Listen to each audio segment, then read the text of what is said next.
I'm pigged on Luka, smoke you like my hookah. Pump fake right, then I step back in illusion. That's a boss move maneuver, billionaire entrepreneur. Mark Cuban on the viewer, put you rookies on a skewer. I stay shitting on you boys like I came up from the sewer. Used to have a lot of dollars, now I got a lot fewer. What you saying to me? I hope you save it for me. I'm about to kill the game, and I put it in my testimony. Hi, welcome to the Mainstream Mavs podcast. This is your host, Will. I'm joined here by my co-host, Jaren. Ladies and gentlemen, welcome. Today, pandemonium ensues in the NBA here at 1:36 a.m. as we are recording this about an hour ago. Me and Jaren were about to start recording, and Kevin Durant was traded to the Phoenix Suns for 4 unprotected first-round picks: Cam Johnson, Mikal Bridges, and Jae Crowder. We were planning on this just being our happy-go-lucky Kyrie debut podcast, and that's still going to be what the base of this podcast is going to be, but obviously just a completely unprecedented event that has transpired here in the NBA, and it does have implications for the Mavs, of course, that we'll get into, as the trade deadline as of right now at 1:36 a.m. is a little under 12 and a half hours away. And I mean, who all knows what's going to happen the next 12 and a half hours with the chaos that is prevalent in the NBA now after this Kevin Durant move. There's tons of moves to be made just from a buyer's and seller's perspective, because who knows what everybody in the West is going to try to do to, really try and get ahead of each other, because what the Suns have kind of done is just thrown off the whatever sort of balance there was in the West, with Denver and Memphis at the top.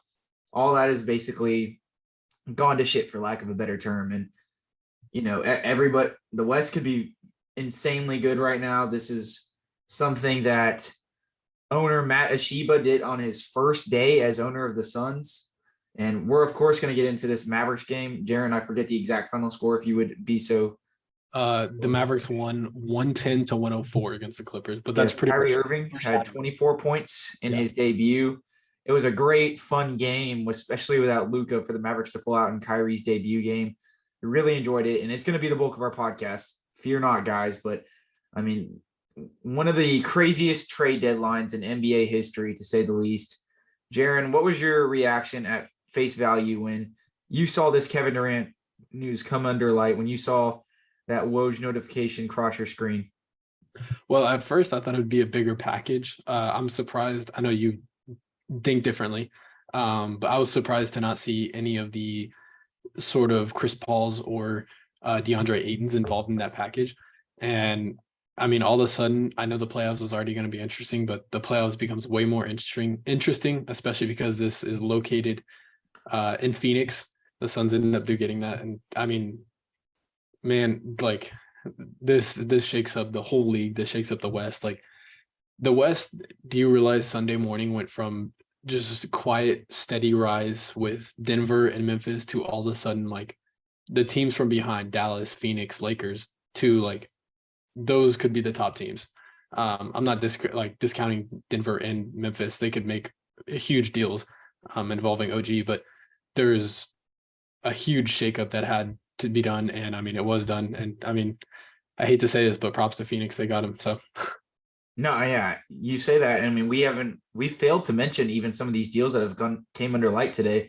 This podcast, we were going to probably structure it as talking about Kyrie at the start, and then maybe at the tail end get into some of the deals that had already transpired today, and maybe some of the things that we'd be looking at for the Mavericks today. But I don't know, I feel like anything applicable that we thought kind of just goes out the window, because what even is the NBA trade deadline at this point? If we're looking at it, obviously the Lakers made a move earlier today, and we obviously aren't going to dive too deep into this, or else we'd be here for 2 to 3 hours, but where they acquired Mike Conley, Malik Beasley, and Jared Vanderbilt, 2 of which were definitely guys that the Mavericks were rumored in talks about, especially centered around a Dorian package. I know that was a thing at one point. And we even alluded to some things, and we really love Jared Vanderbilt, so shame to see him go. But it is what it is, of course. And there's obviously some pretty divisive opinions on Utah's return and Minnesota's return in those deals. But that was a big deal, of course. And I didn't even mention D'Angelo Russell is actually going to the Lakers, and Mike Conley's going to the Timberwolves. My head is in an absolute whirlwind right now, guys, amidst this Kevin Durant news. And of course, Utah in that trade gets back Russell Westbrook's expiring a top 1 through 4 protected 2027 first. And they send out a second round pick to Minnesota as well. And I believe they got like Juan Toscano Anderson and Damian Jones. Damian Jones, yeah. Yes. So that was a trade that happened today, right before the KD trade, which was very swept under a rug, because this basically negates two of the more favorable guys that we fancied on our trade deadline podcast. And Jakob Poeltl, a Mavs trade deadline target, at least by the conglomerate that is Mavs Twitter, maybe not the Mavs front office. He was traded back to the Toronto Raptors, his stomping grounds, for a first-round pick in Khem Birch. An interesting move for the Raptors, especially, that's definitely a team that has needed a center for the longest time. But at the same time, we also thought that this was one of the teams that had underperformed to a standard so far below where they thought they were going to be that they were almost going to look at a sort of pseudo rebuild, maybe more of a retool, label it whatever you want. But this is a team that sort of seemed hot and ready and primed to, trade OG Anunoby and kind of just let, Siakam ride it out the rest of the year and see what position they get in the draft and just kind of see what they can do from there. And apparently recent rumors say that they're still going to trade OG. I mean, this keeps getting crazier by the day, but they bring in Jakob Poeltl, they get that rim protector and that rebounder that they've sorely needed. Of course they got Chris Boucher up in the front court, but he's more of, and Christian Koloko, who's obviously kind of getting brought up to speed as a rookie, but Boucher specifically, great player. He can stretch the floor, but he just gets bodied inside there. And, both him and Koloko, really slim guys. And, they just have a tendency to get pushed around. Poeltl, he can also rim protect to that same degree as them, has some better length, has better size, and he's going to be able to push around the boards. So, I mean, that's a really good get for them. And they gave up 2 seconds to the Spurs as well. So Poeltl's value, I think it could have been a little interchangeable depending on what the package was for him, because of course Toronto literally just gave up a salary filler in Khem Birch. But, we know it was at least a first round pick and almost a second round pick with those 2 seconds that were included as well. So I thought that was very fair dollar amount for him. I was not displeased when I saw that notification pop across my screen. I was like, okay, sure. The Lakers one obviously have my bats about, but it's been a crazy day in the NBA, Jaren.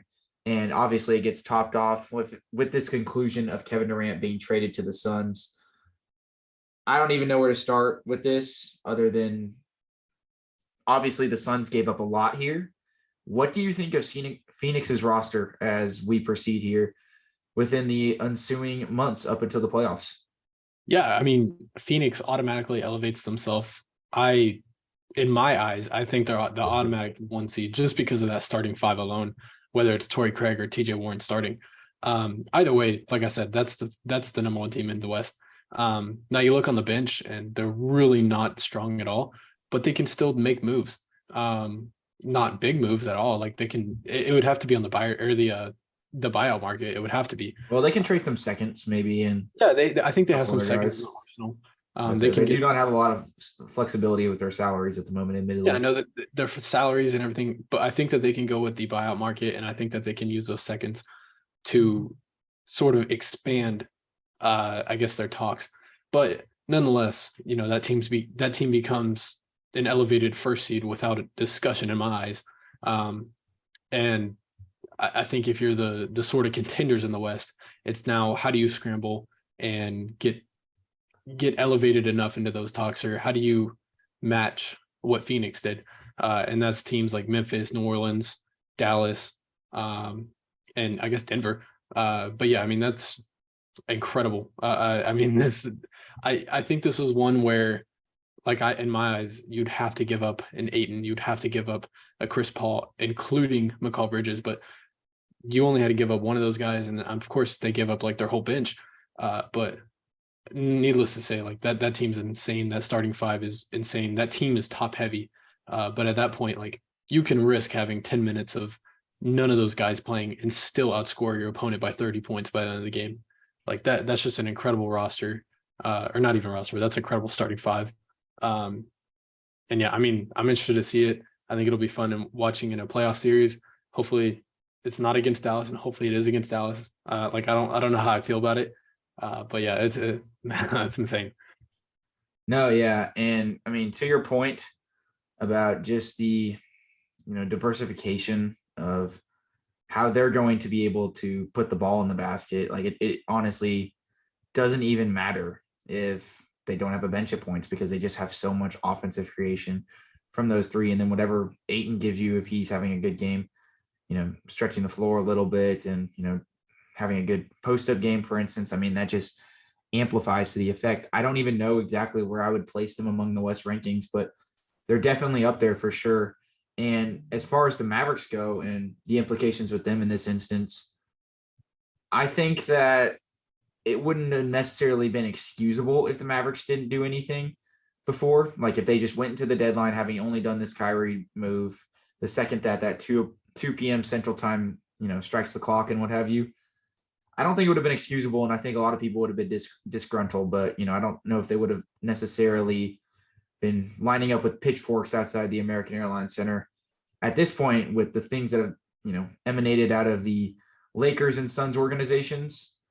I mean, the Mavericks have to do something.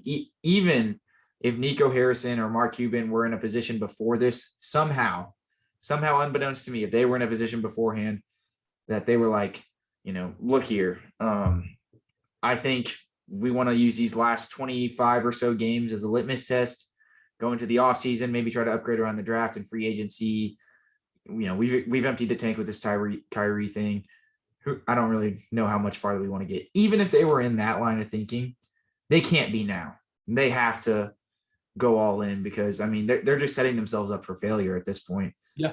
Because I mean they're not competing with the Suns with this current roster. And we're gonna get into how good the game was tonight and whatever and everything and all the things of that sort and all the positives, coming out of the Mavericks, of course. But this was just an unprecedented move that struck the NBA at, just roughly about 14 hours before trade deadline. And I mean, there was no sort of any, preconceived notion that this was going to happen. There was obviously, a little small talk about Kevin Durant talking with the Nets brass about potentially moving on after the whole Kyrie situation and everything. But it seemed as if it was more just, talking out organizational directives and things of that nature. It seemed like he was going to play out the rest of the season. I mean, who even knows what the Nets are going to do at this point? They just have a conglomerate of 3-and-D wings with absolutely like nothing to do with them, just spearheaded by Cam Thomas, who, well, I guess if he's playing at this level for the rest of the season, they'll be fine. But I mean, it's just a crazy situation, man. And just, it hit us like a bat out of hell when he got traded to the Suns here at like 12:30 or whatever it was. And here we are. And the Mavericks are about 12 hours away almost. And I mean, they are in a position, as are many teams in the West, where they're probably everybody's looking at how they can improve marginally. Even Minnesota, they tend to their point guard situation today by getting, Mike Conley, for instance, a guy who is going to be a little more synchronized with their offense and not demand as much touches and can set things up a little bit well. The Lakers, they tended to their situation today to an extent with, adding Beasley and D'Angelo Russell and Jared Vanderbilt and, adding some shooting and defense and playmaking, all the above, right? And obviously the Mavs with Kyrie, but, and there's obviously some teams that have yet to make any moves, but I think that this forces the issue for teams that have made moves and teams that haven't made moves to need to make more moves. Because and as far as the Suns concerned, they're going to be players on the buyout market and they may be able to do some different things in trades.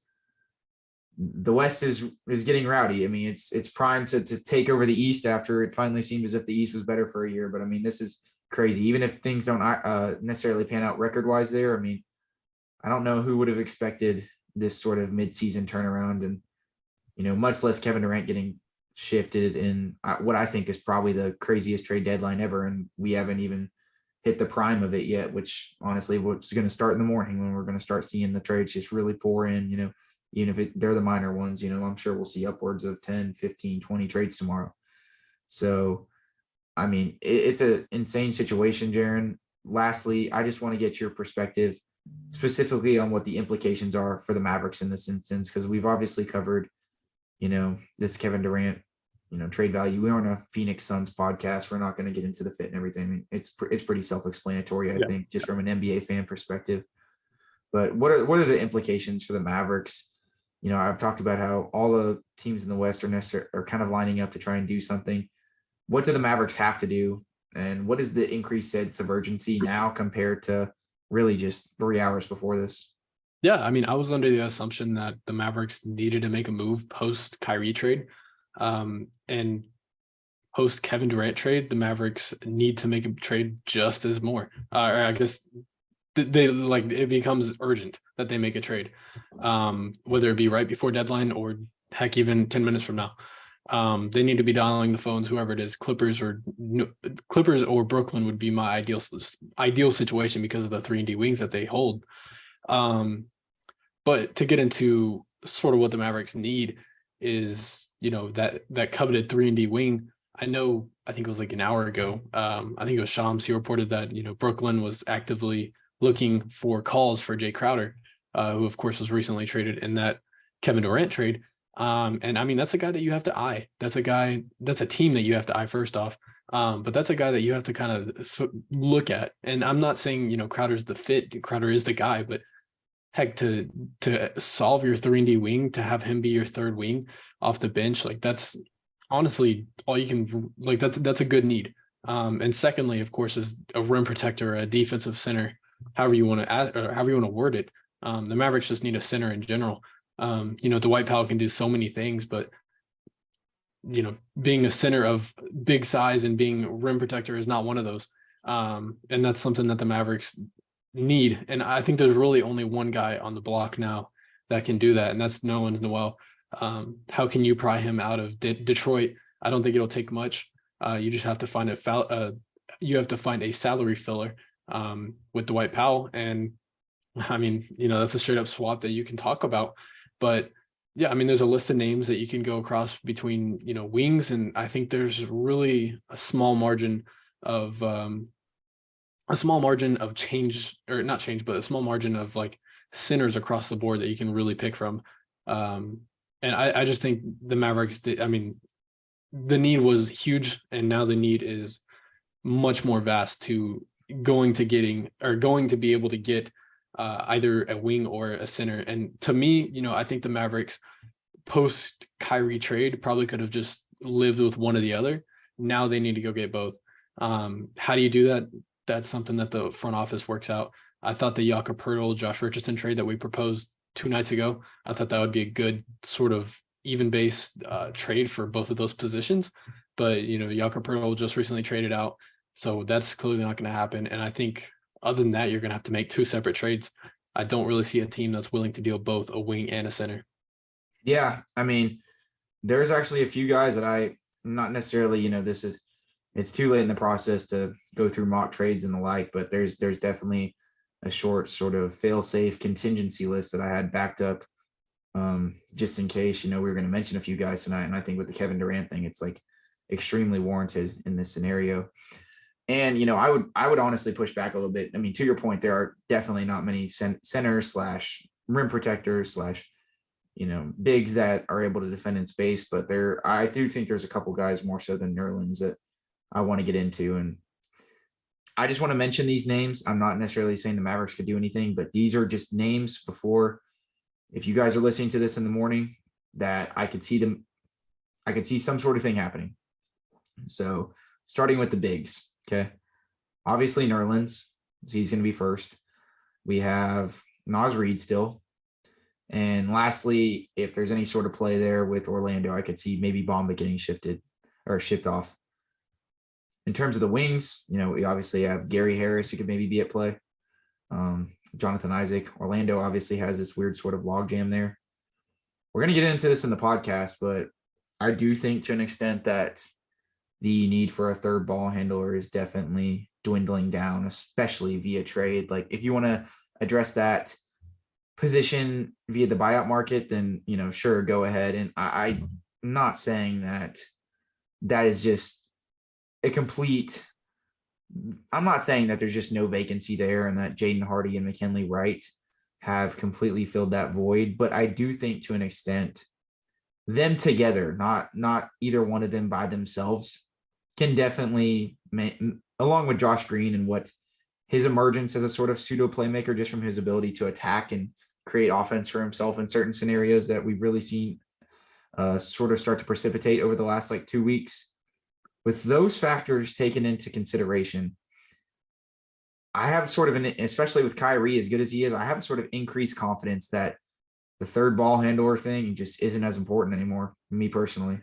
I completely agree. And, I'm not saying that it's not a need at all, but at this juncture, you need defense, especially with how the West is stacking up regardless. And you need to go get a wing defender. You need to go get a rim protector, all the above. That needs to be the number one priority for a ball handler. And there have obviously been some propositions and a lot of rumors going on today, like Christian Wood for Reggie Jackson swap. That was the thing. And, I just, even in a scenario, if Christian Wood's value is lower than, we may have necessarily thought it was, or, we have to sell him for pennies on the dollar just because he's not going to sign an extension, whatever the case may be, they still cannot basically withstand trading him for a ball handler, in my opinion, not getting any sort of defense back. I mean, I just think that makes his team worse effectively than even having him here. So there's a lot of different things they could do. I mentioned those bigs. I mentioned Isaac. He's obviously a buy low guy that if he were to get back to any sort of rendition of himself 2 years ago, and it seems like he's kind of working towards that, but he's just not quite there yet, then that would be an insane piece to add to this team. But, you're obviously taking a bet there. I don't know what exactly he'd cost. Looking at some other names, maybe we got, obviously Josh Hart was shipped out today. He joins Jalen Brunson, but some other wings out there on the market at the moment. I mean, you can go anywhere on the Clippers roster. You can go Rocco. I know Luke Kennard's name has been mentioned a little bit. He's not defensive oriented, but it just kind of depends on which way you want to lean. Jae Crowder, of course, we mentioned that. Yeah, I think there's a handful of others, but yeah, obviously Gary Harris on the Magic, of course. And, regarding the Nets, like who knows if they're even going to be willing to ship off any of those. Like, I don't see them trading Dorian, Cameron Johnson, or Mikal Bridges. I know everybody is trying to say that they're about to sell the bag and everything, but I mean, there's still a certain value that those guys hold that they're not just going to share off just because, even if they are in tank mode.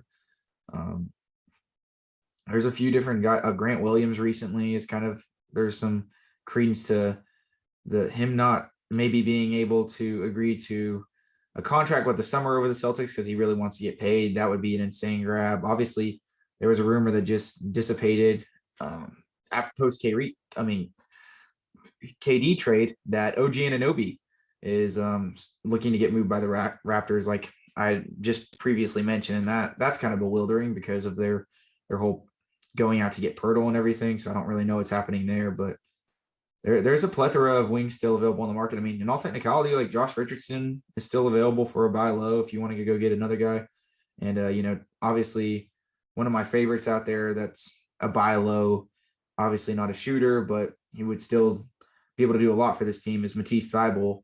And you could definitely get him in tandem with another guy, a big or something of that ilk, and still have a very solid trade deadline that definitely gears you up to spearhead your roster against some of the better teams in the West and really go to battle here. There's a lot of different things that could happen within this last 12 hours, but time is of the essence. And in terms of the guys that the Mavericks have that could potentially be on the block, I definitely probably look more to Tim Hardaway Jr. and Christian Wood at this point. Tim Hardaway Jr. just because of the kind of nature of his contract, how it's descending. And, even if he is a quote unquote negative asset, a lot of teams could use shooting. the way Reggie Bullock's playing recently makes it tough to part ways. I feel as if the Mavericks probably won't do that unless there's some sort of play where they would be getting more in return than what they're shipping out. Definitely not any sort of consolidation with the Reggie Bullock thing, like they would trade him for a rim protector or anything like that. I think with Dorian's departure, his wing defense becomes too invaluable, and he's actually been defending a lot better as of recent than he was at the beginning of the season. And I mean, that kind of leaves you with Christian Wood and Tim Hardaway Jr. And we've obviously talked ad nauseum about the Christian Wood situation. We want him to stay. Like we do think that the best equipped situation, idealistically, was if he could agree to an extension with the Mavericks and, they could pair him with a rim protector.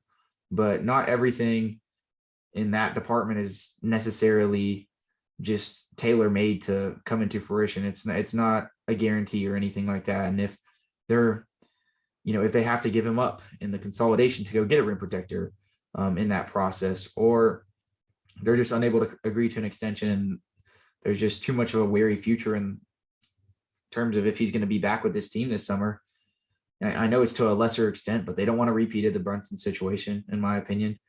I mean, I know a lot of people on Twitter have alluded to potentially just waiting it out and seeing how he does and then trying to re-sign him at that point at a higher dollar amount, depending on how he fares in the playoffs, and just basically playing it by ear. And I mean, I get it's not as severe as the Brunson situation in that department, but I just don't know if this team has necessarily been reputable, despite some of the great trades they made, but specifically in free agency, for us to give them the benefit of the doubt in that scenario, for them to handle that situation properly and, either facilitate a signing trade or figure out, what the right decision is to either sign him or let him go. And I mean, I obviously love the guy, and I've loved, his brief stint here, if this is all it is, but there's been 2 games since he's came back from this thumb injury, and he's kind of been relegated to a very small role in the rotation. He struggled in these last 2 games, but obviously he's come back from injury. So, I don't want to hold too much weight into that,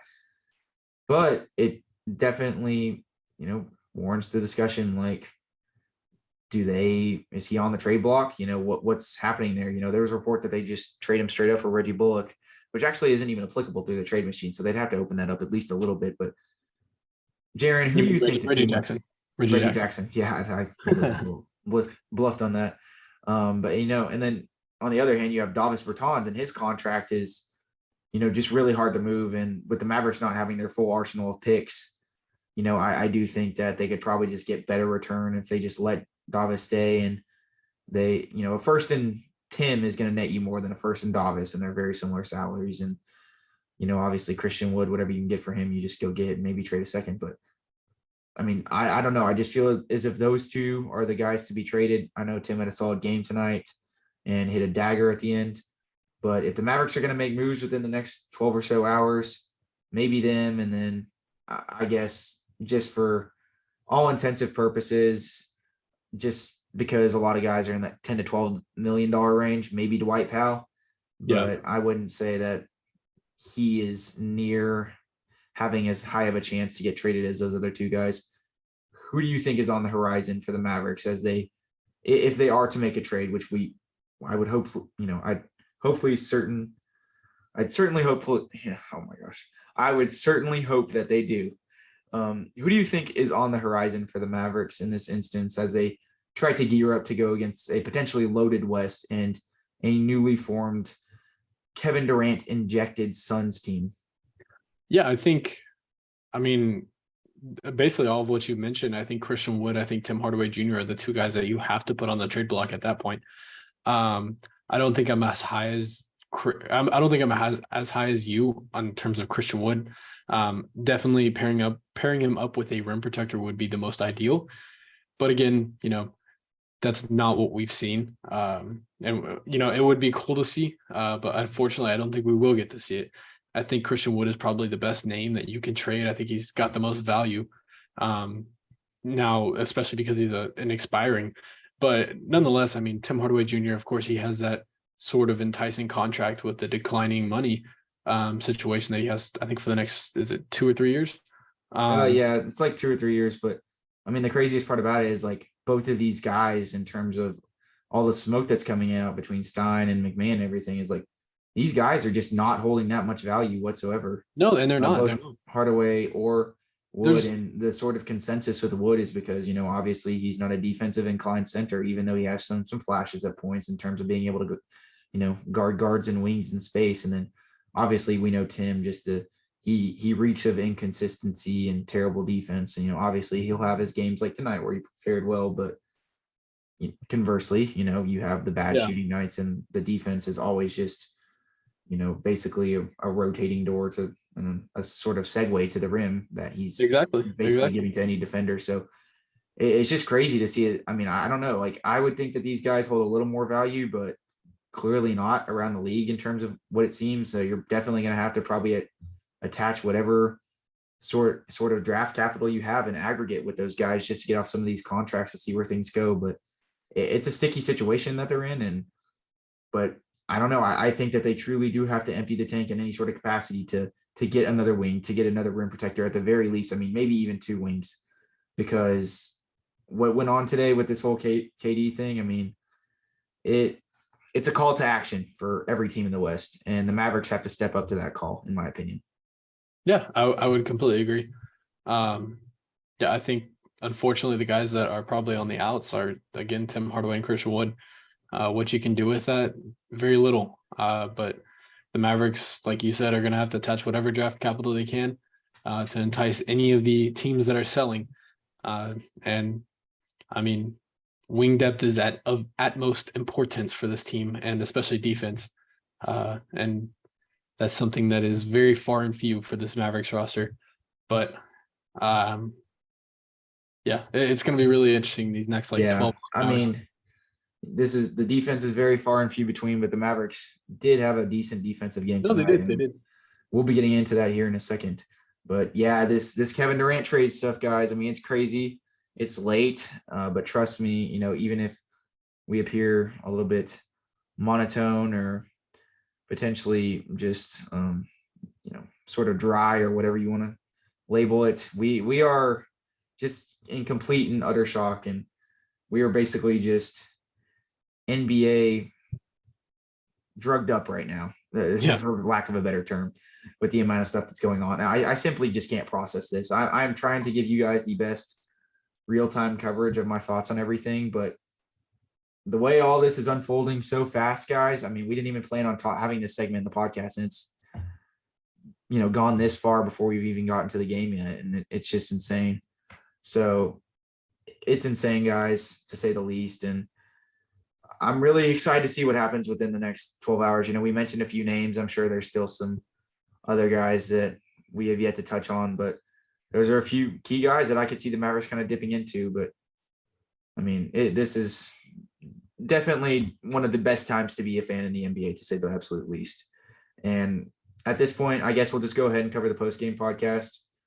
Stay tuned. I'm definitely sure that we'll podcast tomorrow, trade or not. Don't worry. Just obviously it'll be more of a rant if they don't make a trade, but we'll be back tomorrow for you guys.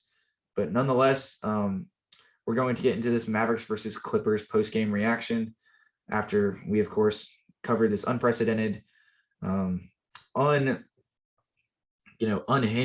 Kevin Durant news that just seemingly came out of left field. But we're going to go ahead and get into this game now. But before we do that, here's an ad from our sponsor, Anchor.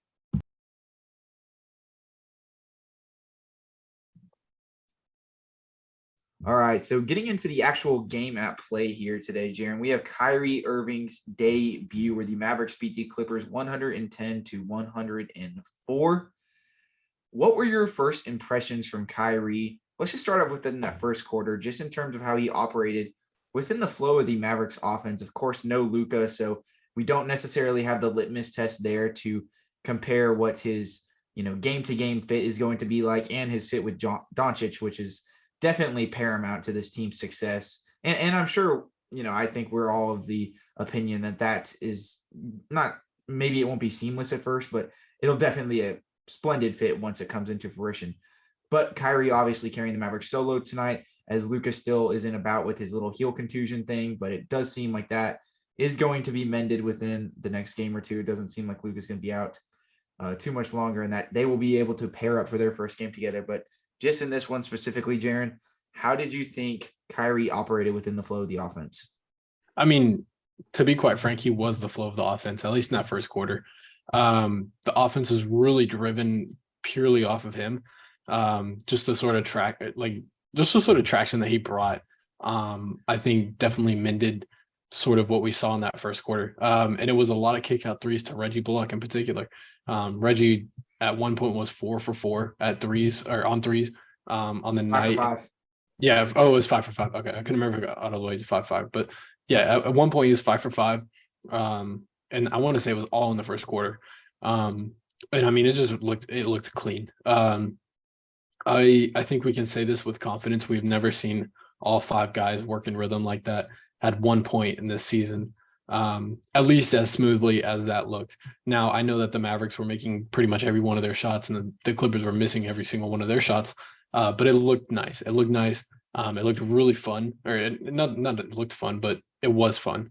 And you could tell a lot of guys are having fun out there, but I mean, even I think the only guy that didn't look through, at least in that first quarter, was just kind of like off was Tim Hardaway. But Dwight Powell looked really good. Of course, Kyrie looked amazing. Reggie Bullock, amazing. Josh Green, amazing. Like those are the guys that you wanted to see play really good, and they did. And yeah, I mean, Kyrie is just, have we ever seen a guy with such athleticism and such dribble, even just a dribble package, at which he can get inside the paint and just will his way simply by shiftiness to get across a screen. Like, we've never seen this in a Mavericks uniform, and it's incredible to see. Like, I'm going to be honest, I wasn't really the biggest Kyrie fan, of course, pre-trade. And now that he's here, I'm ready to witness the Kyrie He's bought trade. in until something until something goes negative bad off the court. Yeah, I definitely get what you're saying. Just the dexterity that he's able to operate with in terms of how shifty he was, as you alluded to, especially in those pick and roll scenarios, but, not just them, but, especially in transition. He just comes up the court and he's able to stop on a dime just so fast and pull it back, snatch back. He has such a diversification of his offensive game. I mean, he truly is the definition of a 3-level scorer, and a scorer that can affect the game from all facets, whether it be his ability to move without the ball or having the ball in his hands. And I mean, just the ability to hang in the air. Like, we can get into all the sort of, and I know when you said athleticism, you weren't necessarily alluding to like just, like he's like a Vince Carter type, but you were more so talking about how synchronized his athleticism is in terms of his skill, like how he's able to hang on some of these layups. I mean, he makes some unprecedentedly tough shots.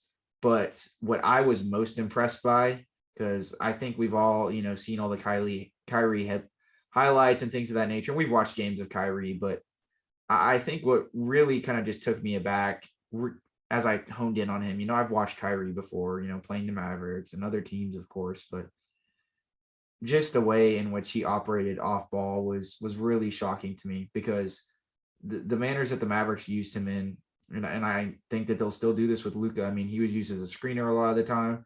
He was used to come off curl-offs, off down screens. He had back screens set for him to where he would, juke and then misdirect to another scenario or to another location on the floor. He did a lot of relocation stuff, especially moving without the ball. He had a lot of DHO action. He was an expertite. I don't know if that's a word. He was an expertite at being able to snake in the pick and roll. Just the way, he's really good at crabbing in the pick and roll, getting a defender on his hip. In fact, that was how he got that foul call called on him late in the game. I believe it was Terrence Mann, where the Clippers challenged it. Yeah. He's really good at crabbing. He just has, the staggers that they run with him. Just there's so many different offensive things that have emanated out of his existence here. When you bring Luka into the equation, you have the potential to even open up so much more. You can use them to screen for each other to open things up, which could be huge. You could potentially even dive into split action with Luka in the post. We had talked ad nauseum about this sort of offensive fit that Kyrie would have on this team, but I guess I just didn't necessarily see how diversified they would be able to use him. Like J Kid's already like throwing the kitchen sink out there and using him in every which way. And I can really appreciate that as a fan. And it, maybe he didn't have the ball in his hands for certain stretches as much as I'd like tonight. As he's kind of getting adjusted to things, but that's to be expected. But when he did, I mean, the actions that they ran through him were really, I mean, just for lack of a better term, they were really effective. And I'm very excited to see how they incorporate Luka into all those actions, because it was a sort of just interjection of offensive versatility that this Mavericks team just doesn't have from a playmaking, in a skill perspective, the things and the plays that he can open up for this team. I don't think the Mavericks have ever had it within the history of their team. I mean, the only even comp that I can think of would be a Monte Ellis, just with the DHOs and the misdirections. But even then, it wasn't to the degree that, Kyrie's doing it, because he's a tenfold better shooter. And, the transition offense wasn't, as synchronized. I don't know. It was just definitely one of the more eye-opening performances I'd seen, even if he's just, just getting acclimated to the team. Yeah, the Clippers are a team that historically has gotten the better of the Mavs. And just inserting Kyrie, and I know they didn't have Luka, but just inserting Kyrie just opened up such a vast array of different things that you could do within the offense. And I'm going to be honest, like, it looked like he had been on this team for a while. At times I know it's basketball at the end of the day, but these guys, they just clicked so well at times. At times it looked a little rough, especially, into that second quarter, of course. And then I think more so the third quarter. But just the sort of actions that you can run with Luka. And I know we have to dream right now. We have to dream about it because we haven't seen it yet. But the drawing that Kyrie brought, he brought double teams a lot. And that's because the Clippers kind of had to. Whenever Luka has the ball in his hand, he draws such an attention that you have to double team him. Well, in this scenario, you can't. Like, you can't double team him whenever Kyrie's on the floor. You just simply can't. There's just too much to do when you do that. And I think it's going to be really interesting to see how teams scheme whenever Kyrie and Luka are on the floor at the same time, because Luka's dominated this year. And it doesn't even really matter like sort of what sort of defense scheme is put on him. The only one that really has is the double. And that's the only one that's really sort of affected this Mavericks offense. And, inserting Kyrie, just being out on the floor is such an attention drawer that you can't double team. And in terms of this game, that was just put on full display of how much of a talent he is, and sort of the packages that he can use just on a minutes basis to get around the defense on a, DHO or curl off or whatever it is. Like, the foot speed on him and the dribble is just so quick that no one can compete with that foot for foot. Like, the way he was able to get to the rim half the time was just purely off of Dwight Powell's screen, which Dwight Powell's not the strongest screener.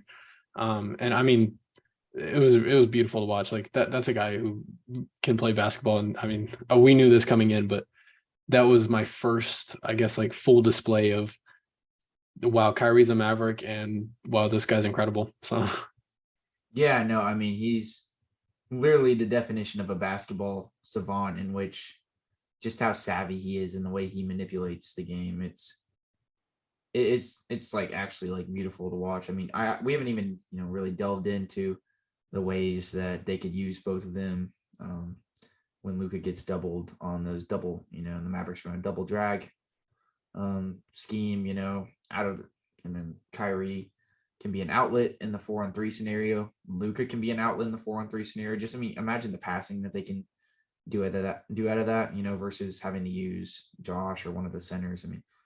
It'll just amplify the effectiveness of those scenarios tenfold. And even to speak to Kyrie's passing, one of the things that I was definitely shocked at, just from a playmaking perspective, that I don't think I'd ever really noticed from him, having, obviously watched him before, but not to the degree of, really studying all his movements, was his ability to forecast the next play, to make the hockey assist. Essentially, I didn't realize how good of a ball mover he was.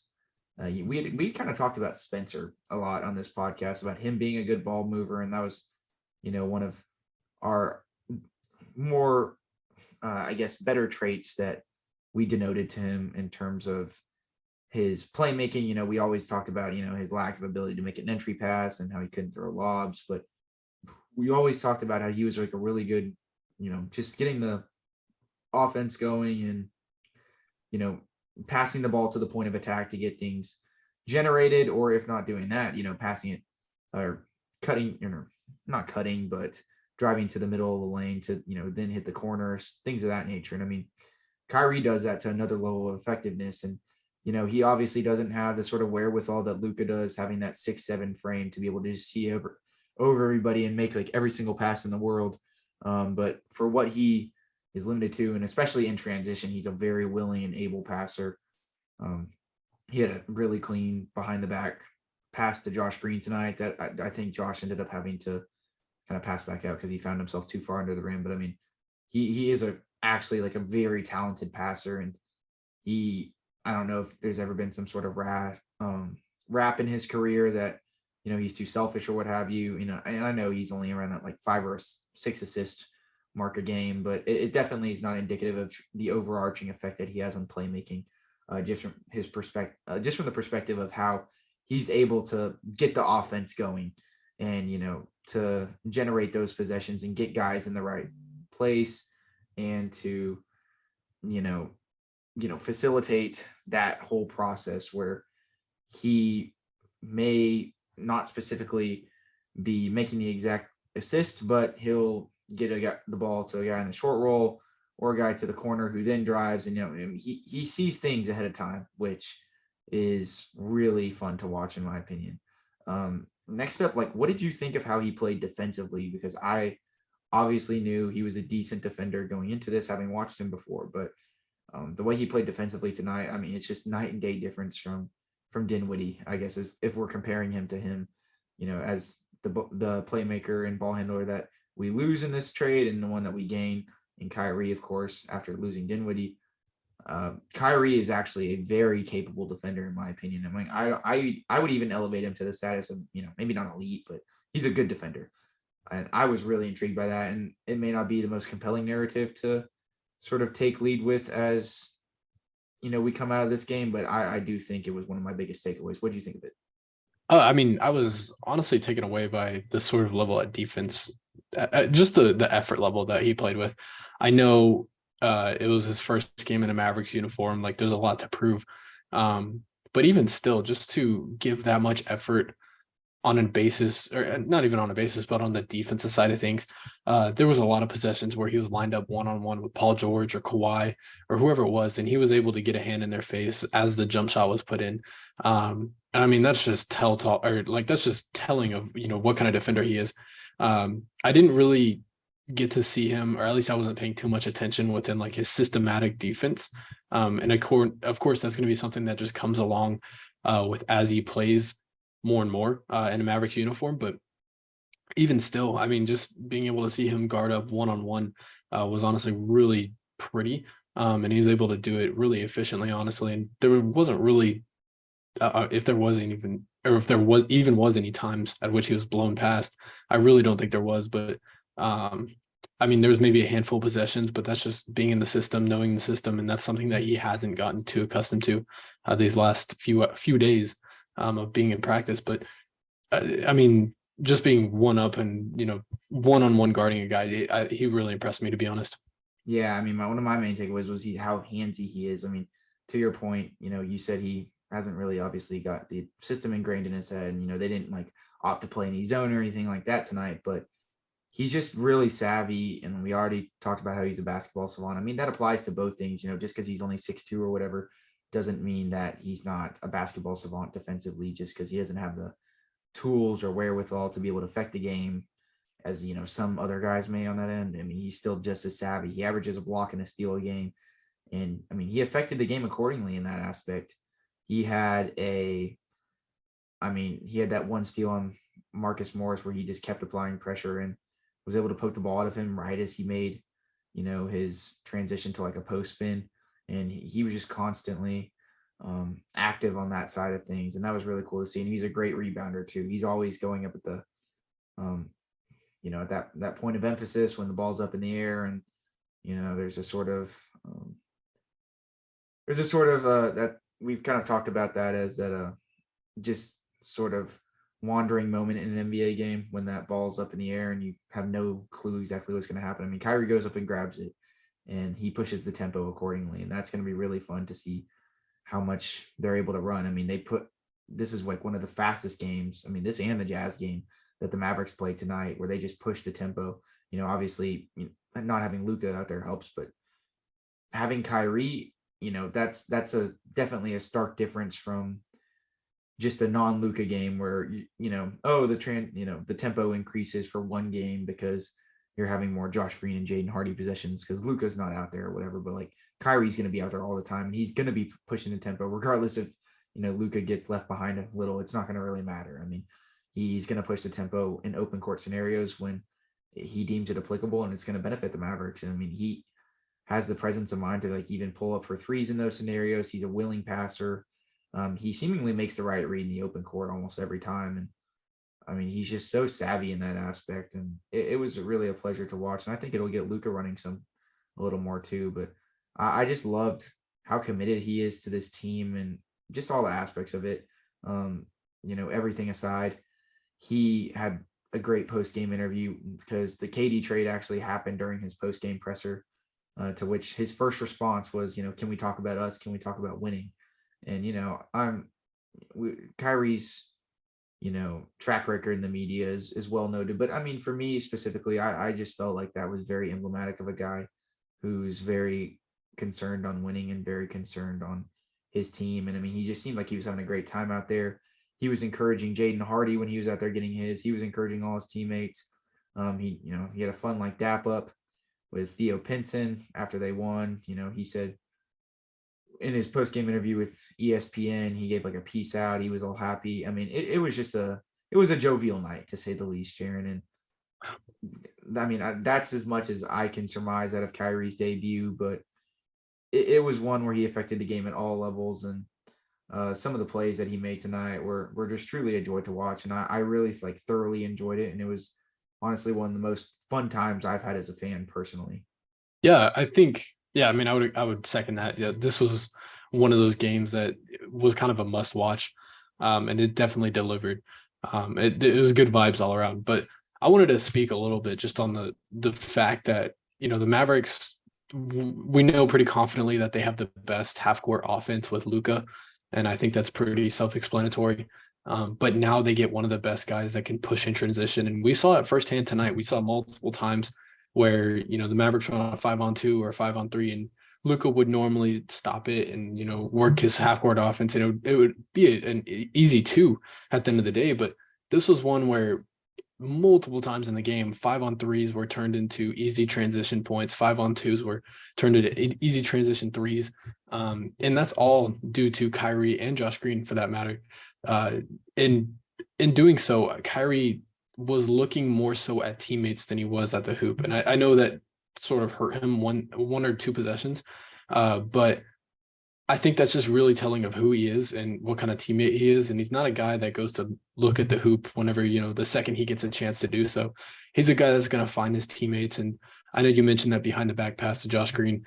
I don't think it resulted in anything, but even still, just having the wherewithal to look and find your guys open, either in a corner 3 scenario or under the hoop or whatever it was, that was just really interesting to see and really beautiful to see, because that's something we haven't seen all year and really for a long time.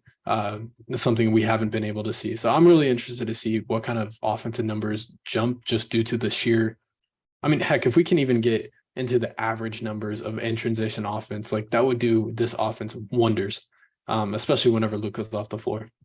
No, I completely concur with you on that. And I mean, aside from that, like one of the only negatives, I guess, tonight were maybe the 5 turnovers that he had.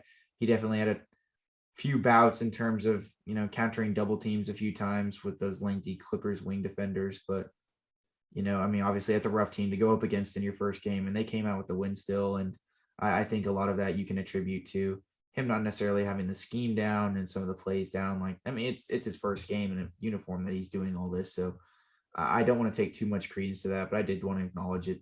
But I mean, I do think that we've covered him quite a bit, and I'm sure we'll bring up his name, in this discussion as we go into the latter half of the podcast a little bit more. But let's definitely look at some other guys, because I mean, obviously Kyrie had an amazing debut, and it was really a sight for sore eyes. But we obviously do need to get in some of these other guys, of course.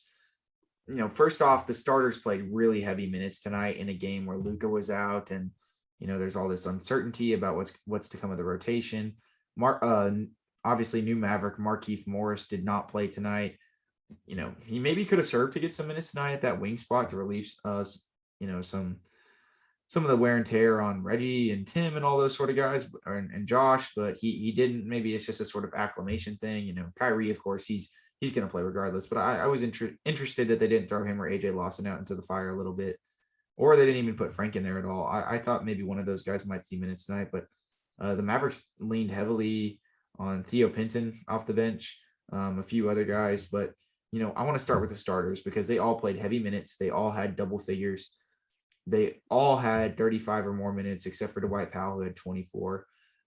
Just to go top to bottom here, what did you think about the way in which everybody sort of played around Josh Green? We'll start particularly, offensively with Tim Hardaway Jr. and Reggie Bullock, and the way that they were sort of able to relotate off ball and, use those down and back screens to their advantage. I mean, I honestly thought that they both did a really good job filling in and playing their role as needed. It almost seemed as if they had Luka out there with them, except at a sort of faster tempo, with Kyrie sort of catalyzing the offense there. So what did you think of their games tonight? They both had pretty solid shooting nights. Of course, Tim hitting that dagger late in the game to put the Mavericks up 8 and kind of putting the Clippers away there after there was a little bit of, uncertainty as the game was kind of going back and forth towards the latter half of that fourth quarter.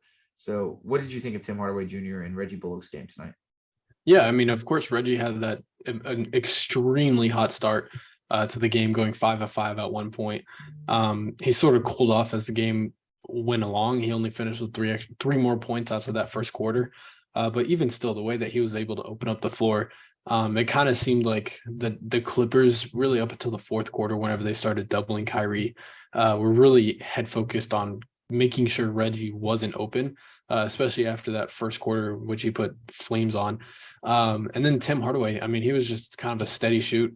He never had a hot moment. He never had like his usual quarter of shooting insane and then the other 3 quarters being nothing. This was sort of a conglomerate of just steady shooting. And I think, going 7 of 16 from the field doesn't look like a lot, but the fashion that in which he did it was just a steady rate. And that's honestly all you can ask for out of Tim in this fashion. And yeah, I mean, Kyrie was just able to open up so many different options for those guys offensively. The drive and kick game was huge in this one, where Kyrie was driving or just creating off the dribble and, replacing their spots and replacing the sort of gap in the around the arc was what Tim and Reggie did so well. And of course, Reggie, I mean, he does so well at just getting into the open corner.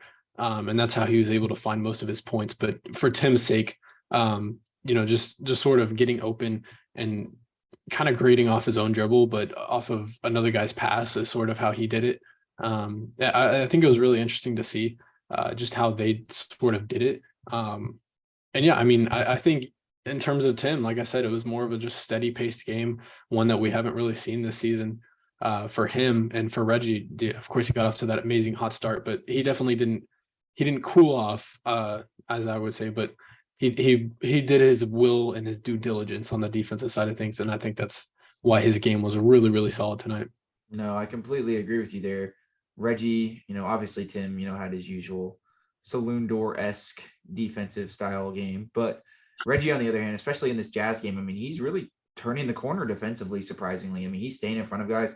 He got into the passing lanes tonight. He was just doing a really good job ball denying Kawhi. I mean, this was probably the best defensive game he's played this season, and it was a pleasure to watch. And it almost made me want to take back any sort of inclusion of any fake trade that he was in at this point. But I mean, that's kind of what we mentioned, what we did at the top of the pod when we were talking about that Kyrie segment or the KD segment, because I mean, if Reggie's playing like this, like he's not near as expendable as we sort of conceived. But I mean, who knows if this is going to persist? But I mean, he has a tendency to flip the script like this every, sort of time this year. And I mean, he couldn't have picked a better time. This was one of his best games of the season, in my opinion, just from a shooting and a defensive aspect. I honestly think it was the best. Like, no, I thoroughly enjoyed watching him play tonight. The way he was getting after it on both sides of the ball, and especially against Paul George and Kawhi, he was playing some tough one-on-one defense. Was barely getting blown by. I mean, this was just a drastically different effort.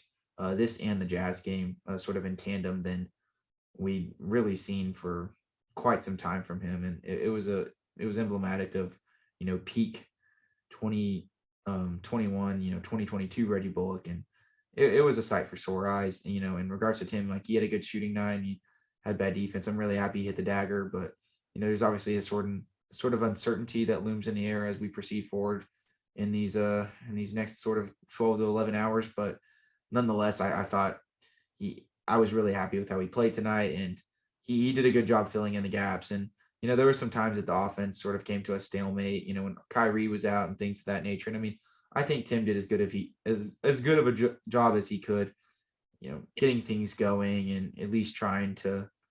There was one time where he snaked the pick and roll and threw a lob pass to Dwight. Like, he was doing some different things that he usually doesn't do, and I appreciated that from him, because he definitely stepped up to the plate in his own sort of weird roundabout way tonight. In regards to those guys, I thought they both did a really good job shooting the ball tonight and everything of that nature.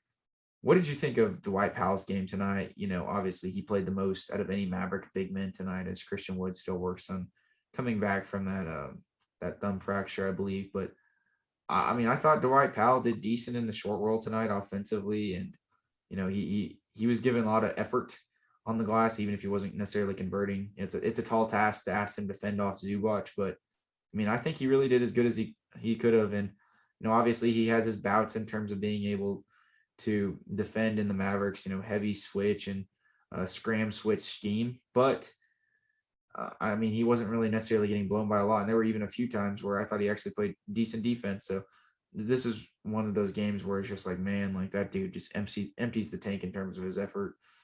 What did you have to think of Dwight Powell's game tonight and Kyrie's debut? Yeah, I was honestly really impressed with Dwight Powell. I mean, this is sort of a fit that I think would come natural, is Kyrie and sort of a rim rolling big.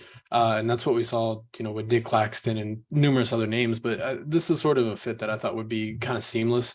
But I was really honestly impressed with Dwight Powell. I mean, he finished with 10 points and like 6 rebounds, and those were all effort rebounds. And I like what you alluded to. Like, he may not have had the most amount of boards or anything like that, or everything that he didn't amount into a stat. But he was able to make an effect, and sort of, I mean, he only played like 23 minutes, I think, in this one, 23 or 24 minutes. And he was just sort of mirroring those Zubac minutes. And that's, anytime they play the Clippers, that's kind of what he's used for. But he did a lot more than, I think, just mirroring Zubac and like seemingly blocking out Zubac. I think he did a lot more in that. There was times on defense, like you said, he had some good defensive possessions, and he really did. But there was times on defense where, it'd be Kawhi coming off a screen. And I wish Dwight Powell probably would have stepped up a little more, at least a little harder. I mean, that's always a prevalent issue with him, is the inability to defend the pick and roll. But, conversely, his foot speed and, that sort of resourcefulness is really good against a back to the basket. Huge big man, the Zubac's, the Steven Adams, the Valanciunas of the world. You always, would favor his foot speed in scenarios like that, and his athleticism. I mean, like, he had that one putback dunk at the beginning of the game versus Zubac. Like, that was actually pretty crazy. I won't lie. Yeah, he had some good plays tonight, and I thought he did a really good job just being able to operate so seamless. With a new teammate like that, it's not easy, especially when that's a new ball handler, despite how good he is. But he did a really good job just knowing when to, set hard and when to slip a screen, and he was doing some good things there. So I was impressed by his game tonight, even though it wasn't anything insane. It was still his normal defensive bouts, but I genuinely enjoyed watching him play tonight. I thought he contributed to winning basketball. next up, Jaren, sort of the unsung hero of the starting lineup outside of Kyrie. I thought his defensive game tonight was off the charts. I mean, just he proved, he can step up to the pressure. Kyrie's debut game, I mean, I'm sure he's a younger guy. He admires him. There obviously some pressure there. This guy stepped up to the plate tonight, and that's Josh Green. He continues his stretch of insane games. What did you have to make of his game on both sides of the ball tonight? Yeah, I mean, Josh Green was just an absolute clinic on both sides of the ball. I mean, defensively, he brought a level of energy that we've become accustomed to, but he just elevated that to a different level. Going after balls, that sounds bad, but going after loose balls and going after That's worse. Yeah, that's no, I can, I'll redirect it back to you here, but to your point, I thought that I tweeted at some point during the game that I thought he's going to be on an all NBA team or all NBA defensive team at some point in the near future, maybe even if not this year, within the next year or two, because just having watched him and his progression, I mean, even in the coming weeks or the last few weeks, rather, it has been even distinguishable from the beginning of this season, just how much he's got better, just in terms of not taking as many gambles, not overfouling as much. I mean, he is staying, pat for pat with his man at the point of attack. I mean, Kawhi and Paul George. I mean, I think he got maybe bodied, when he got switched on to Zubac and the Mavericks weren't able to scram switch maybe once or twice. And I don't know. And obviously he got a lot of tough mid-range jump shots hit in front of him, but he did an insane job in terms of his closeouts in this game. And in particularly, obviously guarding Kawhi and Paul George, which is a tall task with Dorian gone. I mean, he's essentially the Mavericks' best defender now, and he's living up to that title that I don't know if everybody else is comfortable putting that on him. Maybe some of you guys would go Reggie or some Maxey. I personally would go Josh Green. I mean, the way in which he's having a defensive impact is that of a top 10 all defensive team type of guy, because while he's doing all these things and being a great on-ball defender, he's also making these splashy defensive plays as an off-ball defender. I mean, some of the help side things he's able to do, like there was a lob that he broke up between Zubac that I think he was a little late on the rotation and he just flew in and got it. I mean, I can count on maybe two hands the amount of guys in the NBA that make that play, and just the amount of steals and fronting he was able to do on guys and picking off of passing lanes. He had, I believe, 2 steals and 1 block tonight, but it seemed like so much more. And I mean, if he continues on this trajectory, especially if the Mavericks are able to get another wing defender to alleviate some of the pressure from him, I mean, I think the sky's the limit with how young this guy is in terms of his defensive pressure and the ability to be able to guard 1 through 3. I think he really could become one of the best in our games. I'm extremely high on his defensive versatility. Like what we saw tonight was just a microcosm of a sort of bigger stretch over the last 10 games, but it was definitely emblematic of just how good he has been in these last 10 games, because it's been that of a guy that, whether it's off ball or on ball, is just probably one of the more highly touted defenders in this game, even if the national media doesn't necessarily recognize that. And I'm not afraid to throw that label at him, even if everybody else isn't necessarily on that train. I mean, because I do think he's on the pathway to getting there. Did you have any more thoughts on his game defensively tonight, or or offensively? Yeah, I think defensively, I think, just looking big picture here, I would say it's probably safe to call him, at least later on in his future, or, I mean, heck, you can call it now. I mean, he's a defensive savant whenever it comes to that. He calls the doubles right on time, like smart doubles. They're not stupid. I like what you alluded to, where his help side defense was just incredible tonight. He's able to break up that lob pass from Zubac because he was a little late in a rotation, and he was able to athletically make that play. I mean, there's really not many guys that you can count on in the league to make that play, and he made it, and he made it confidently. And that's the difference between winning and losing in this league. And if we have a player like that to do that night in and night out, and it seems like Josh Green is that guy, I mean, that just opens up worlds of different sort of things that you can do with him. Kind of offensively, I just wanted to touch up, him and Kyrie looked really, really, really good in transition. that was sort of a like match made in heaven. It kind of seemed like at times. And I mean, just the way that they were able to push the ball, especially in transition, it didn't even have to be in Kyrie's hands, which I thought was really, really cool. At times that we saw Josh Green sort of bringing the ball up and Kyrie was working off of Josh. And that looked really good because it made Josh not only look, good as look really good as a on ball kind of guy, but it also made Kyrie look good off ball. And that's sort of like the role I think we'll see more Kyrie be adjourned to whenever Luka's on the floor. I guess just what this sort of does is like big picture wise, like Josh Green, I mean, I don't think you can confidently call him a ball or a playmaker, but this sort of puts him into a elevated role in which you can rely upon it in certain stints. And I think that's sort of my main takeaway from this is he looked really good playmaking and sort of being the main ball handler at times. I was really impressed with that. No, 100%. And he's used to like kind of bring the ball up the court as they run some like stagger action to get Kyrie the ball at the point of attack after that. But then later in the possession, he's always coming off these DHOs and curl offs. I mean, he just has, when things hit the fan, he's a guy who can attack at a moment's notice, but he can also serve as just a guy who's screening, constantly cutting and moving off ball and,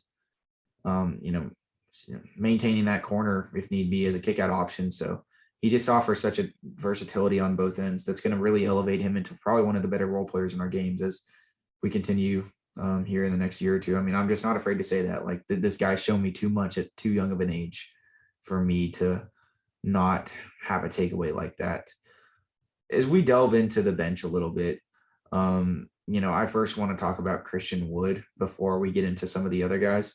He played 17 minutes tonight, had this sort of kind of like a wishy-washy offensive game. He did get 2 blocks in that first half. Did a decent job like defending the rim, but after that, there were some unimpressive moments where he kind of got bodied against some smaller guys. What do you kind of attribute to his lack of playing time at the moment? Is it coaching? Is it just obviously coming back from his injury? I presume it's probably coming back from his injury. And, we obviously talked in that first segment when we were talking about KD that we don't know if he'll be here past the trade deadline tomorrow. But if he is, how do the Mavericks proceed forward in terms of incorporating his offensive fit with Luka and Kyrie? Do you think that that's something that could be potentially too clunky together? And do you think that he's going to have enough defense to carry us over into the playoffs if they don't add another big man? I mean, to be honest, that's a big question, but I guess to sort of sum it all up, I think to sort of surmise why he's gone off to a slow start since his injury is because of the injury. I mean, it was a thumb injury after all that's going to affect something. And I think that's affects sort of his effectiveness on the offensive end. And that's just that and like getting reacclimated after not having played. Yeah, reacclimated. And even, being so heated up in trade talks, like your name's being thrown out there for pretty much every trade that involves anyone. That takes a toll on a guy, and I think it's taken a toll on him. And also I think it's a little bit of the coaching staff knowing that, this could have been his last game in a Mavericks jersey, is just sort of holding him off a little bit. But if he does, I guess, sort of make it past the trade deadline, if he is still a Maverick by tomorrow, I think it's like 2:00 or whatever it is. 2:00 p.m. Central Time, yeah. How do you incorporate him? That's something that we haven't seen done before. I guess I guess you can't say I haven't seen done before, but it'll be interesting to see because it's a lot of mouths to feed in the sense that, Christian Wood kind of needs the ball in his hands to work at times. Like, he's not a guy that we have seen at times that he does this, but he's not a guy that like delivers, strictly in creating his own offense. He's not a guy that can post up and just do all that. Like, he needs the ball in his hands and works in the post for multiple seconds. So I guess is what I'm trying to say.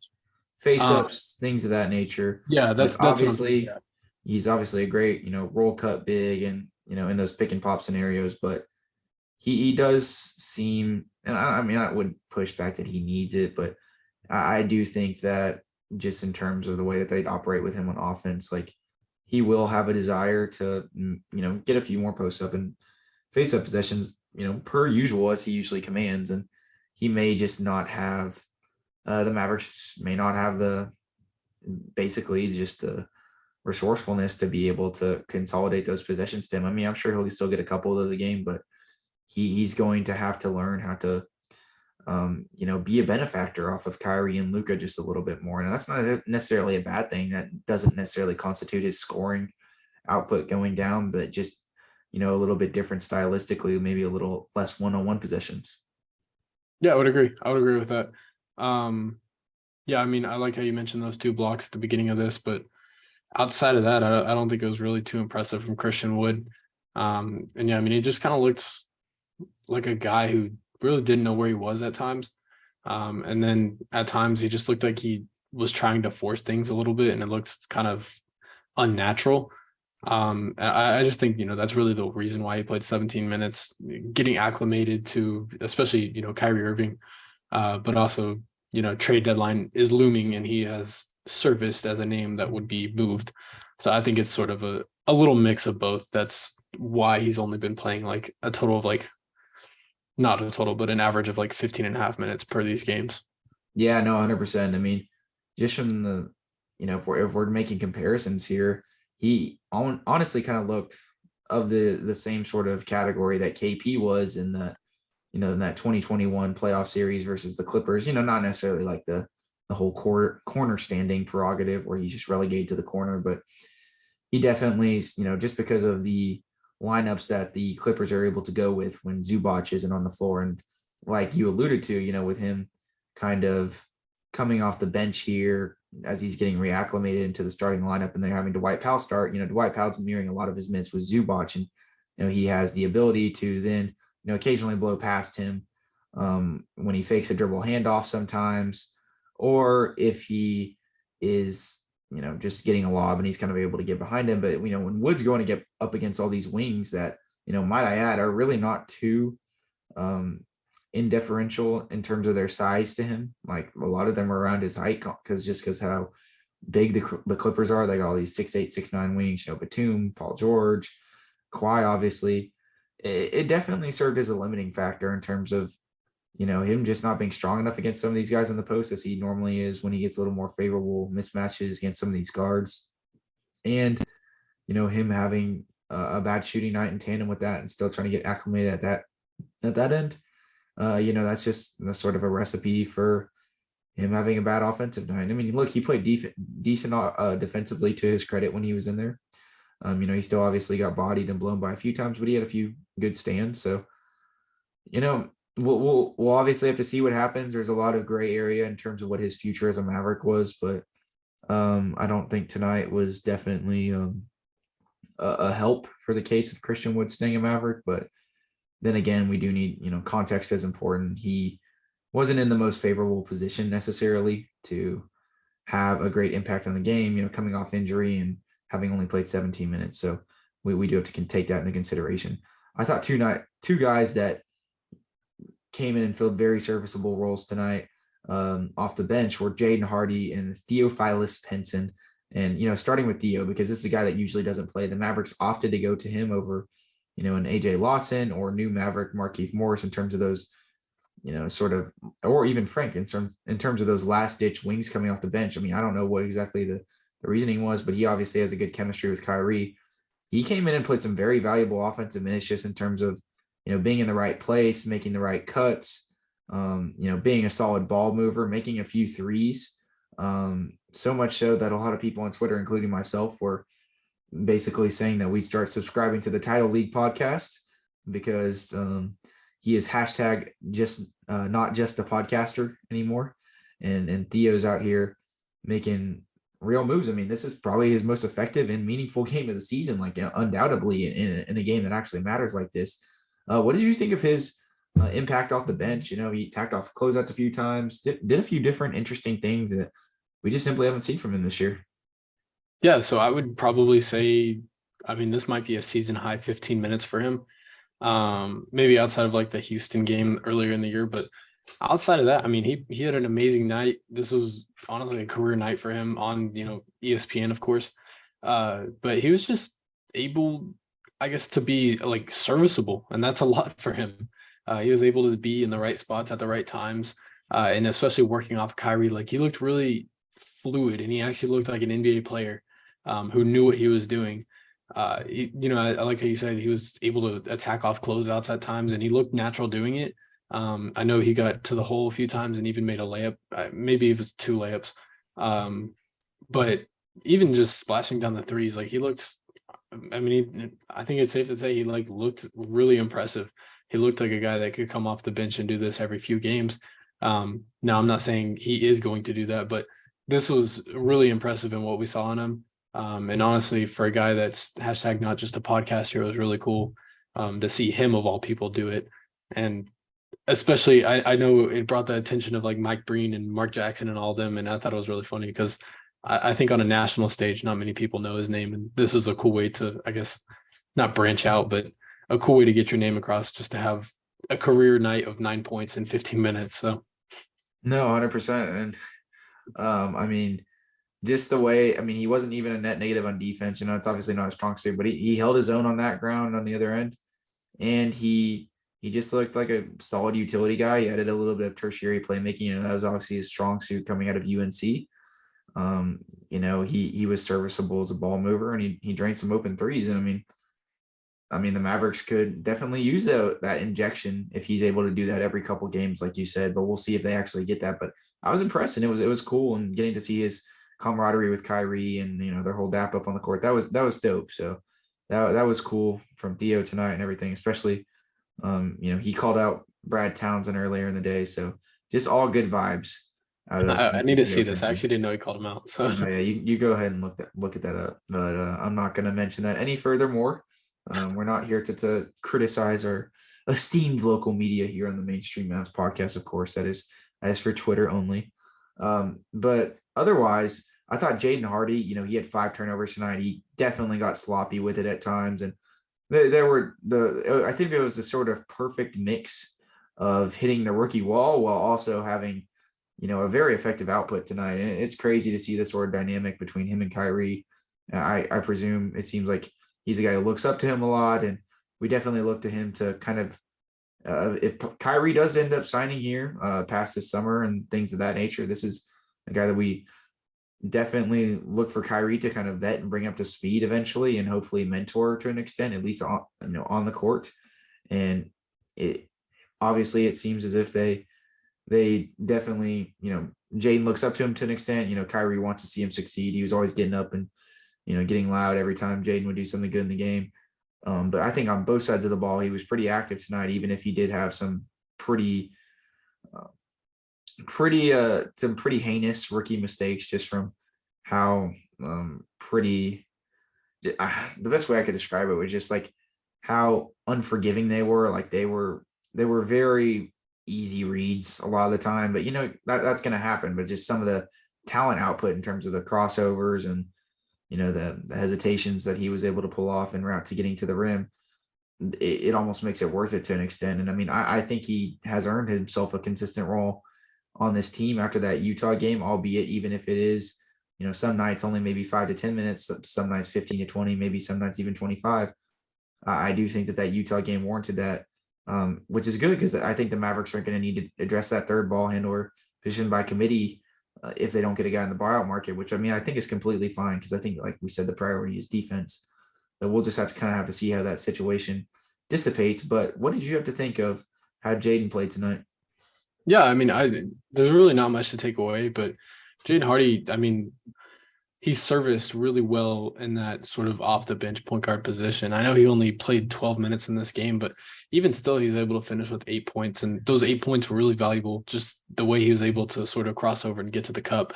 I think it's really cool to see, a guy who's only been a Maverick for 3 days sort of cheering his name on and getting hype about Jaden Hardy scoring, because that's sort of like the guy that all year has been sort of the team guy, like the guy that you want to see succeed. And to see a guy who's only been here and acclimated to Mavericks jersey for 3 days, of course, sort of take that into consideration is really, really cool. Now he did have some rookie moments in terms of turnovers that were really, as you said, unforgivable. And it kind of seems like there's always like one rookie moment outside of the Utah game. It seems like there's always one rookie moment in a game for Jaden Hardy. Of course, Detroit, he got blocked like 4 times, and then in this one he had 5 turnovers. But this is one where you want to see him get his hiccups out. This is one where he deserved reps, and honestly, I'm gonna second you. I think that he has a role on this team this year. And I mean, if we do position to get someone in the buyout market, so be it. But I'm really impressed with what I've seen with Jaden Hardy this season, and this is another game of being really impressive. And as you said, like the 5 turnovers were kind of worth it to see his output on the offensive end and even defensive end for that matter. Yeah, no, 100%. McKinley Wright played a little bit in this one. I thought he did a decent job of. I think the best way the Mavericks can sort of stagger those guys off the bench in terms of playing them together, not stagger them from the perspective of having one on and one off, but when they're on the court together, let Hardy kind of roam a little bit more off ball, let Wright handle more of the playmaking stuff. But when Hardy does get a mismatch and that he can go at one-on-one, let him go and, set him up for success in terms of being able to attack off a closeout or a shot. Because I think McKinley Wright's definitely inclined a little bit more as a playmaker. And obviously, is probably even a little bit of a defender. I was pretty impressed with his defense tonight. I thought his defense was really good on Reggie Jackson and Terrence Mann, both guys that are a little bit bigger than him too, as a lot of NBA players are. I mean, I was thoroughly impressed with that. He obviously didn't do anything in the scoring department, but I did enjoy, having him and Hardy fill in the gaps to give Kyrie a breather. I think is going to be something that, post Dinwiddie, if the Mavericks don't address the third ball handler situation, is a sort of solution to that. And I think that's a way they can kind of mend things. And I did enjoy watching that tonight without a shadow of a doubt. And just him pushing the tempo and transition things of that nature. I thought he played solid, and I'm excited to see if he actually has a real role in this team too. That may be a thing at this point, because I like the sort of consolidation there where you have Hardy, who's more of your ball handler, and your shot creator, and then Wright more the playmaker, right, and a little bit better for defender. So that was cool to watch. Lastly, in terms of how the Mavericks fared tonight, let's get into JaVale McGee. He only played a brisk, I think, like 6.5 minutes tonight, but he had 3 blocks and 5 rebounds. Really came and filled the gaps quite well. They only played him when Zubac was out there, and a lot of his blocks, were at the point of attack. And they're not rather kind of like right under the rim, of course.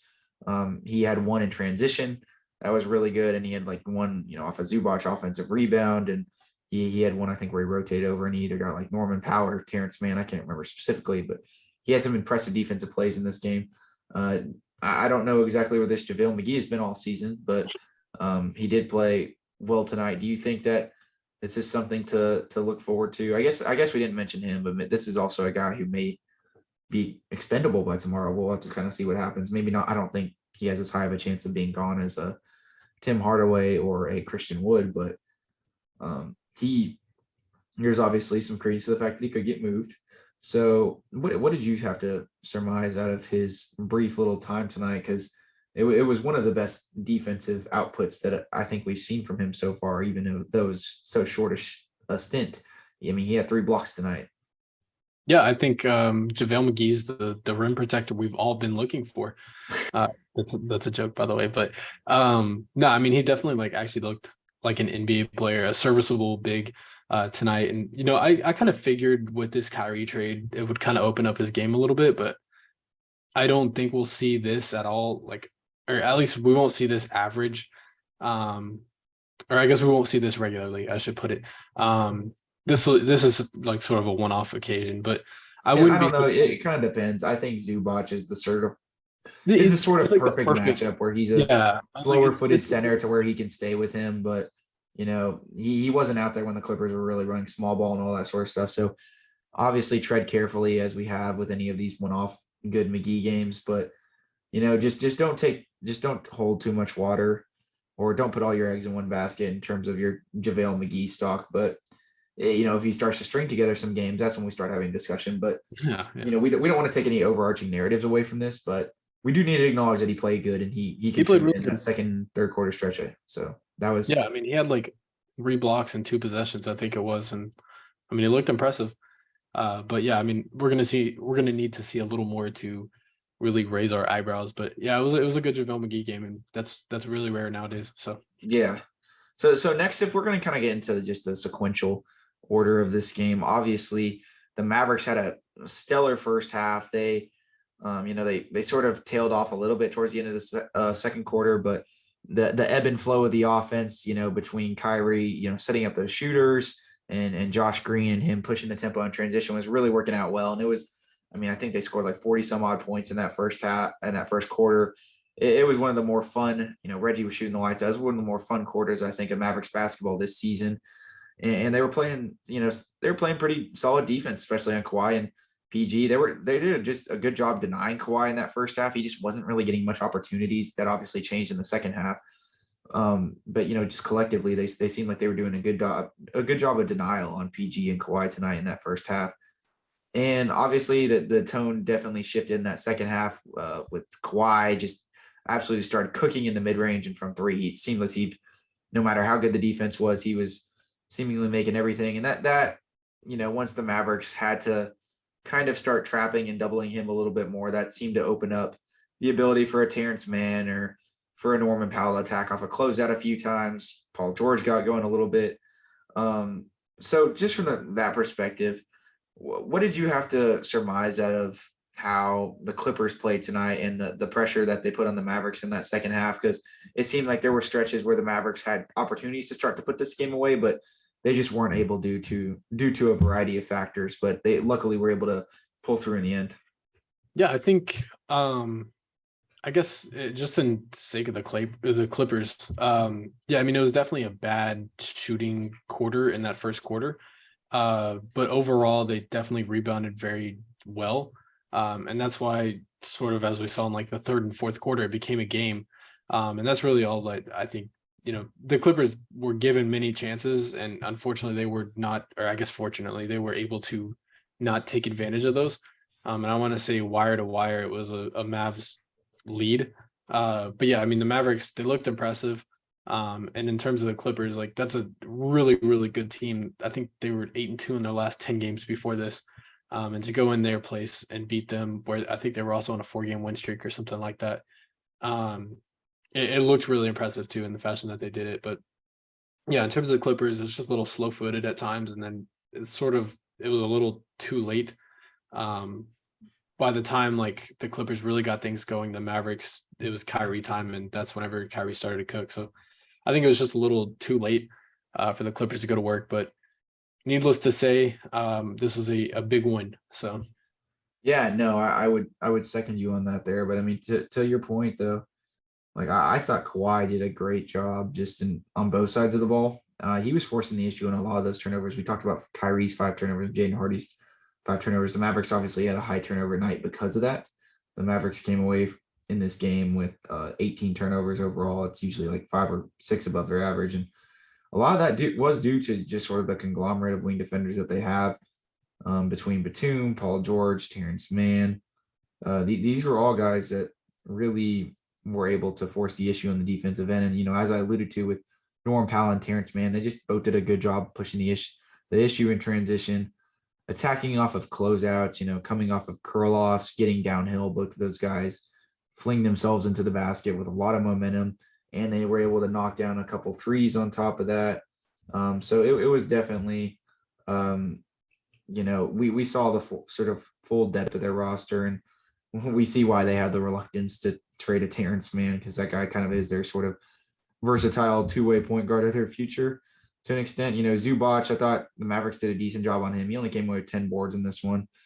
He had like that one block where he rotated over on Josh Green in the short roll and, swatted his, for lack of a better term, swatted his shit into next week.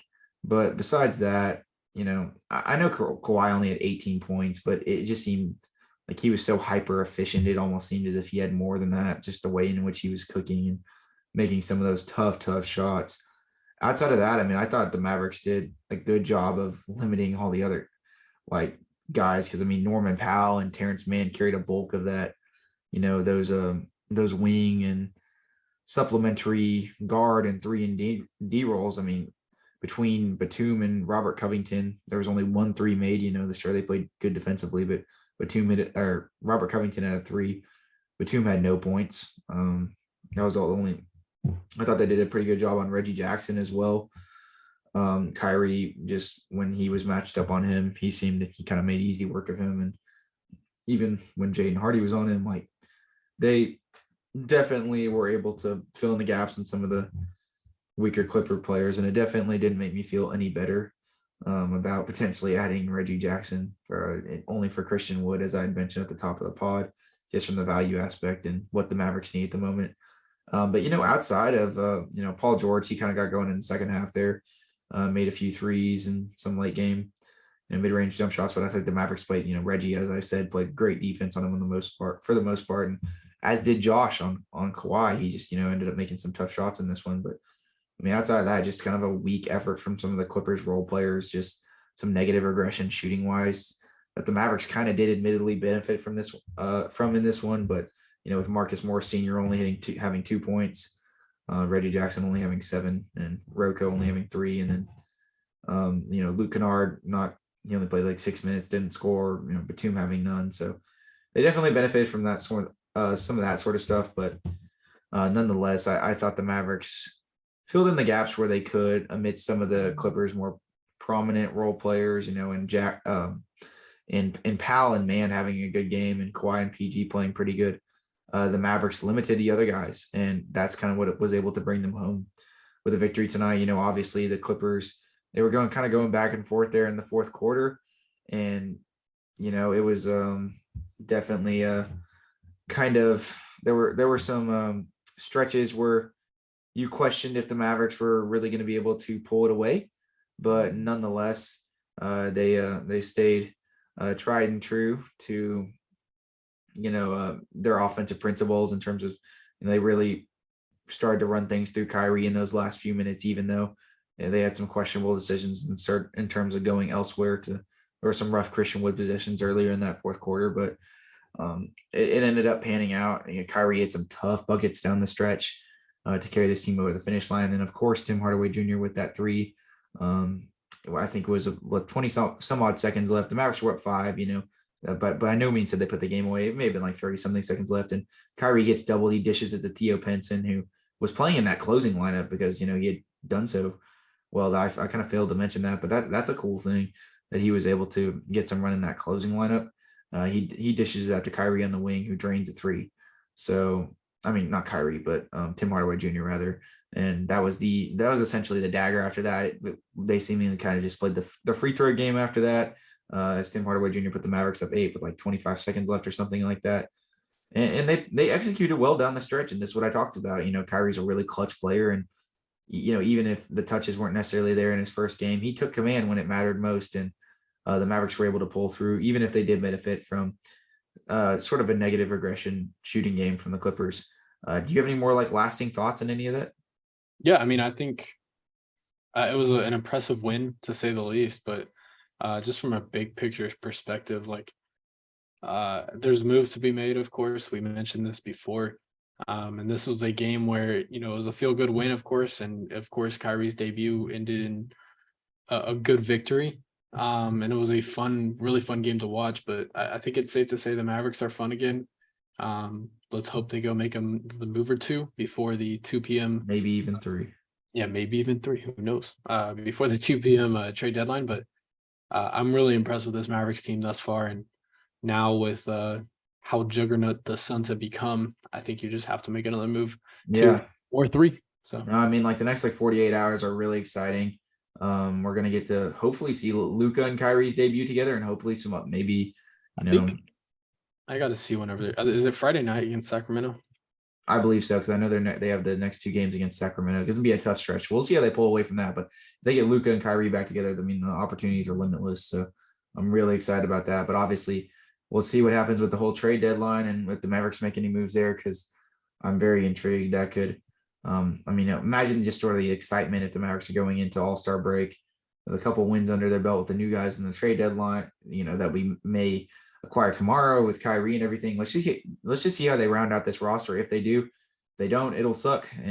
But at least we'll have the excitement of Luka and Kyrie, and we'll just have to sort of proceed from there. But we're going to have it all covered for you, and we're really excited no matter what they do, even though we definitely would hope and think that they will make a move. You never know what the the players that have been longstanding in this front office. Mainly, when I say that, that just means Mark Cuban.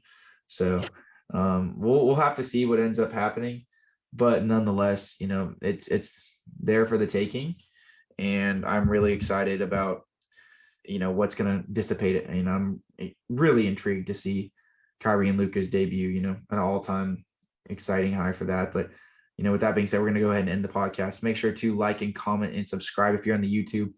Comment what you think the Mavericks are going to do within the next 11 hours and if they make a trade or not. Make sure to follow us on Twitter at mainstream_Mavs. Make sure to subscribe on Apple Podcasts or Spotify or whatever podcast platform you guys are listening on, or give us a 5-star rating if you so please. That being said, we appreciate you guys listening this far into the show, and we will catch you guys after the trade deadline tomorrow night, no matter what happens, even if they don't make a move.